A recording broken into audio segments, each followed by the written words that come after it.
Imagine this. You're doing everything right. You pay on time. You finally feel like you're getting ahead. Then one random month, your credit score drops hard. No missed payments, no collections, no new debt you didn't expect, just a drop. And if you've ever stared at your credit app thinking, what did I do wrong? There's a good chance the answer is one of the most misunderstood numbers in personal finance: credit utilization. It's the credit score lever that can move fast sometimes in a single billing cycle, and it can change the way lenders see you even when nothing bad happened. Today, I'm going to explain credit utilization in plain English. We'll cover what it is, how it gets reported, why it can swing your score, and the simple system you can use to control it without becoming obsessed. Quick disclaimer. Before we start, this is educational content, not financial advice. I'm not your lender, and I don't know your full situation. My goal is to help you understand the rules of the credit game so you can make smarter decisions. All right, let's simplify the whole thing. A credit score is built from information on your credit report. Your credit report is a record of certain credit accounts, credit cards, auto loans, student loans, mortgages, and how you've handled them over time. And credit utilization is basically one question: how much of your available credit are you using? If a credit card gives you a limit, let's say $1,000, that's your available credit on that card. If your balance is $900, you're using most of it. If your balance is $50, you're using very little. And in general, lower utilization tends to look safer because from a risk standpoint, someone who is constantly near the limit looks like they're under pressure. Someone who uses a small amount and pays it consistently looks stable. That's the simple version. But here's where it gets tricky. Most people think utilization is based on what they owe at the end of the month, or they think it's based on whether they pay in full by the due date. But credit reporting doesn't always care about the due date the way you think it does. A lot of the time, your utilization is based on what's on your statement when the billing cycle closes. That means you can pay in full every month and still show high utilization if your statement closes when your balance is high. Let me say that again, because it explains so many confusing score drops. You can be a responsible payer and still look maxed out on paper, depending on timing. So to control utilization, you don't just need to know how much you spend. You need to understand the calendar. Every credit card has two important dates. One is the statement closing date. That's when your billing cycle ends and the statement is generated. The other is the due date. That's when the payment is due. The statement closing date is like the camera snapshot. Whatever balance is on the statement is often what gets reported to the credit bureaus as your balance for that cycle. The due date is when you avoid late payments. Both matter, but for different reasons. Late payments can be serious and long-lasting. Utilization can be dramatic and fast, but often more temporary. So when people say, my score dropped even though I paid on time, the first thing I think is, what did your statement balance look like? Let's make this real with a simple example. You have one credit card with a $1,000 limit. During the month, you spend $600 on it: groceries, gas, a bill, maybe something unexpected. You plan to pay it off in full. If you wait until the due date and then pay the entire $600, that's great for avoiding interest and late fees. But if your statement closes while you still have that $600 balance on it, your statement balance is $600. On paper, it looks like you used 60% of your limit, and your credit report may show a high balance for that month, even though you paid it off a few days later. Now imagine the next month you keep your statement balance low. Maybe you pay the card down before it closes. Suddenly, your utilization drops, and your score might bounce back. That's why utilization is the swing lever. It can move with one cycle. Now, you've probably heard the famous rule: keep utilization under 30%. Here's the truth. That rule is not useless, but it's oversimplified because utilization is not one number. It's at least two numbers. There's overall utilization across all your revolving credit, like credit cards. And there's per card utilization, how much you use on each individual card. You can have a low overall utilization and still hurt yourself if one card is near maxed out. Or you can have a higher overall utilization that looks less risky if it's spread out and your limits are higher. Different scoring models can react differently. Different lenders can see different snapshots. But the general direction stays the same. Lower utilization usually looks better than higher utilization, and the easiest way to manage it is not magic, it's timing. So here's the system. I'm going to give you a boring credit utilization system you can set up once and repeat forever. Step 1. Auto-pay the minimum. This is your seatbelt. Auto-pay for the minimum payment protects you from the worst mistake: an accidental missed payment. Even if you're traveling, even if you're busy, even if you forget, auto-pay minimum prevents the life-happened moment from turning into a credit report event. Then step 2. Pay your balance down before the statement closing date, not the due date, the statement closing date. If your goal is to keep utilization low, You want your statement balance to be low. That doesn't mean you never use your card. It just means you don't let the statement close with a huge balance unless you have a reason. Now, I'm not telling you to obsess over a perfectly tiny number. I'm telling you to understand how the camera works, because most people are living with the camera pointed at them and they don't even know it. So how do you find your statement closing date? Open your credit card account and look for something like statement date or closing date. If you can't find it, look at your most recent statement and check the period it covers. That end date is usually your closing date. Once you know that date, here's what you do. A few days before that date, you check your current balance. If it's high relative to your limit, especially if you have a low limit, you make a payment to bring it down. Then when the statement generates, the reported balance is lower, and you keep utilization under control. Now let's talk about the people who feel utilization pain the most.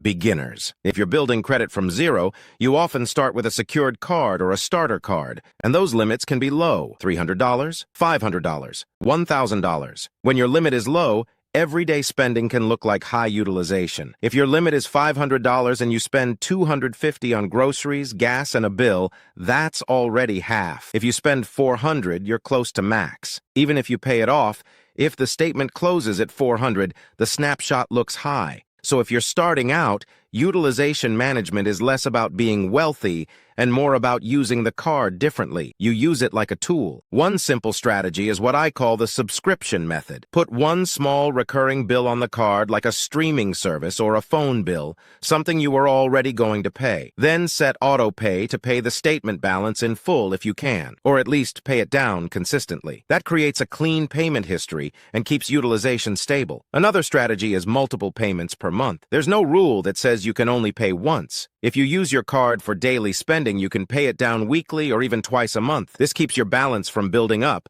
and helps keep the statement balance low. It's not flashy. It's not a hack. It's just controlling the snapshot. Now, what about people who already have good credit but still see weird drops? This is where the 1-month spike happens. Maybe you had car repairs. Maybe you booked a trip. Maybe you had a medical bill. Maybe you carried a higher balance for one cycle. If your score drops after that, it doesn't always mean your credit is ruined. It often means the model is reacting to a higher utilization snapshot. And if the next month you bring that utilization down, the score can recover. Again, utilization is often more temporary than a missed payment, but it can still matter when you need credit right now. If you're about to apply for an apartment, a car loan, or a mortgage, a utilization spike can show up at the worst possible time. So the best move is to manage utilization proactively before major applications. If you're planning a big application, consider bringing balances down before your statement closes in the 1 to 2 months leading up to that application. Not because you're trying to game anything in a shady way, but because you're making sure your credit report reflects your true risk profile. If you have the ability to pay it down,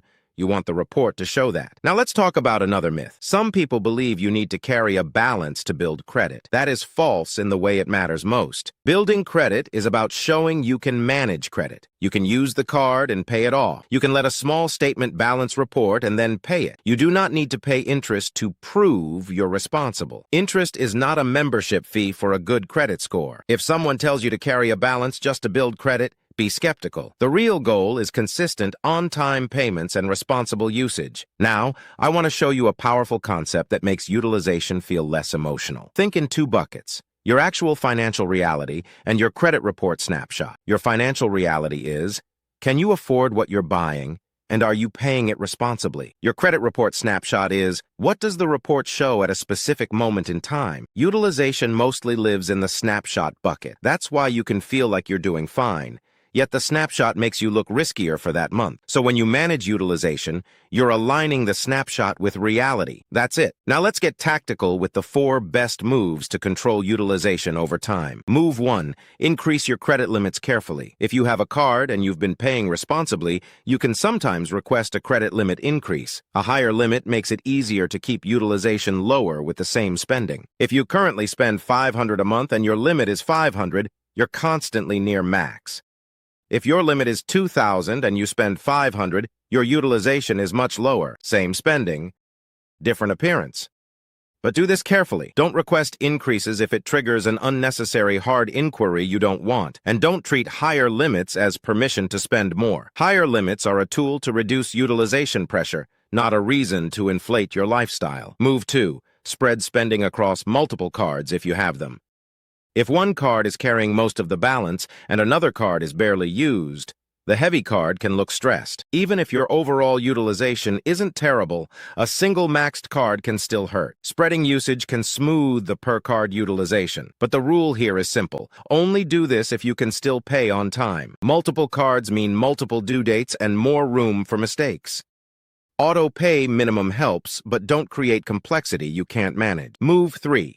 Don't close old credit cards unless you have a clear reason. When you close a card, you reduce your available credit. If your spending stays the same but your total available credit drops, your utilization goes up. Also, older accounts can help the age of your credit history. Closing accounts isn't always wrong. Sometimes there are annual fees or reasons it makes sense. But if you're trying to optimize utilization and stability, closing cards can backfire. Move 4. Understand statement balance reporting and use it intentionally. If you pay in full every month, you're already doing the financially healthy thing. Now you just add one simple timing upgrade. Make sure the statement closes with a manageable balance. That's the whole utilization game. Now let's talk about a common trap: the big purchase on a low-limit card. This is a classic beginner mistake. You get a starter card with a low limit. You put a big expense on it because you want rewards or because you don't want to use your debit card. Then your statement closes with a huge balance relative to the limit, and your score dips. The fix here is not never use the card. The fix is pay before the statement closes, or split the purchase between payment methods, or use a card with a higher limit if you have one. Again, it's not about shame. It's about understanding the snapshot. Now, where does BNPL fit into this? Buy now, pay later can be tricky because different BNPL providers and products can be treated differently. Some BNPL plans may not show up on a traditional credit report the same way a credit card does. Some may report missed payments. Some may only report certain types of loans. And the rules can vary by provider and by the type of product. So I'm not going to make a blanket claim that every BNPL plan will help or hurt your credit in the same way, but here's the principle that always matters. BNPL can change your behavior. It can make spending feel smaller in the moment because it's broken into payments. And that can lead to stacking. One plan becomes 3, 3 becomes 6. And suddenly, you've got a bunch of small payments hitting your bank account on different dates. Even if utilization isn't directly affected, your cash flow is. And if your cash flow gets tight, that's how you end up missing payments on a credit card, on a BNPL plan, on anything. So if you use BNPL, treat it like real debt because it is. Track the payment schedule. Avoid stacking multiple plans. And if you're rebuilding your credit, prioritize the habits that protect your payment history first, because payment history problems are harder to undo than utilization swings. Now let's go back to the emotional side for a second. I want you to hear this clearly. A credit score drop from utilization does not mean you are bad with money.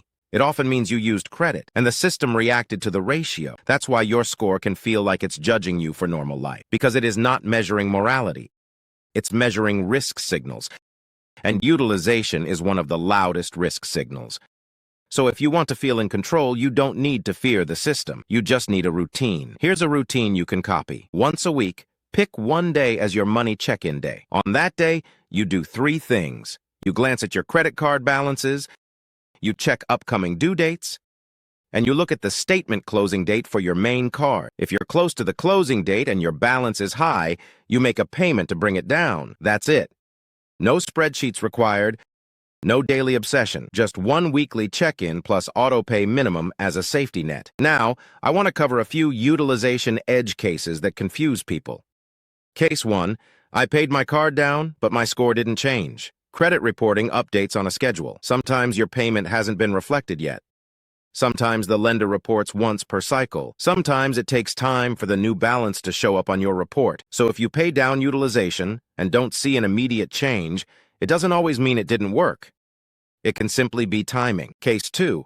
My card reports a balance even though I pay in full. That can happen if you pay in full after the statement closes. The statement balance is still what gets reported. The fix is to pay before the statement closes if you want the reported balance lower. Case 3.